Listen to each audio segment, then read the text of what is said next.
अब आप सुने माँ लक्ष्मी की कथा। एक बूढ़ा ब्राह्मण था। वो रोज पीपल को जल से सींचता था। पीपल में से रोज एक लड़की निकलती है और कहती है, पिताजी मैं आपके साथ जाऊंगी। यह सुनते सुनते बूढ़ा दिन पर दिन कमजोर होने लगा।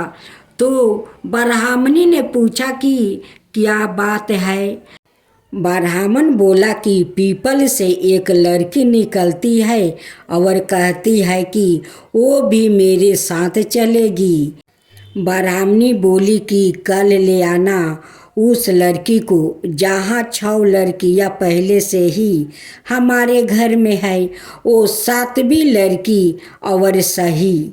अगले दिन ब्राह्मण उस लड़की को घर ले आया। घर लाने के बाद ब्राह्मण आटा मांगने गया तो उसे पहले दिनों की अपेक्षा आज ज़्यादा आटा मिला। जब ब्राह्मणी वो आटा सानने लगी तो लड़की ने कहा कि लाओ माँ, मैं सान देती हूँ। जब वो आटा सानने बैठी तो परात भर गई। उसके बाद माँ खाना बनाने जाने लगी तो लड़की बोली कि आज रसोई में मैं जाऊंगी। तो ब्राह्मणी बोली कि ना, तेरे हाथ जल जाएंगे। लेकिन लड़की नहीं मानी और वो रसोई में खाना बनाने गई तो उसने तरह तरह के 36 व्यंजन बना डाली और आज सभी ने भर पेट खाना खाया। इससे पहले वो आधा पेट भूखे खाकर रह जाते थे।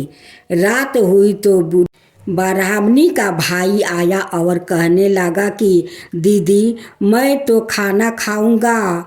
ब्राह्मणी परेशान हो गई कि अब खाना कहाँ से लाऊंगी। लड़की ने पूछा कि माँ क्या बात है। उसने कहा कि तेरा मामा आया है और रोटी खाएगा, लेकिन रोटी तो सबने खा ली है, अब उसके लिए कहाँ से लाऊंगी। लड़की बोली कि मैं बना दूंगी और वो रसोई में गई और मामा के लिए 36 व्यंजन बना दिया। मामा ने भर पेट खाया और कहा भी कि ऐसा खाना इससे पहले उसने कभी नहीं खाया है।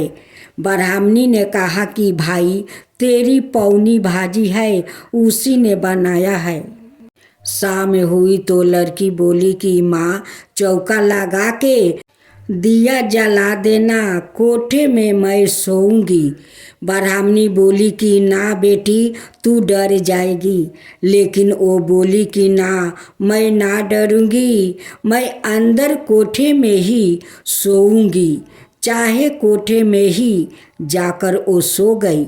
आधी रात को लड़की उठी और चारों ओर आंख फाड़ी तो धन ही धन हो गया। वो बाहर जाने लगी तो एक ब्राह्मण ने सो रहा था। उसने देखा तो कहा कि बेटी तू कहाँ चली। लड़की बोली कि मैं तो दरिद्रता दूर करने आई थी, अगर तुम्हें दूर करवानी है तो करवा लो। उसने ब्राह्मण के घर में भी आँख से देखा तो चारों ओर धन ही धन हो गया।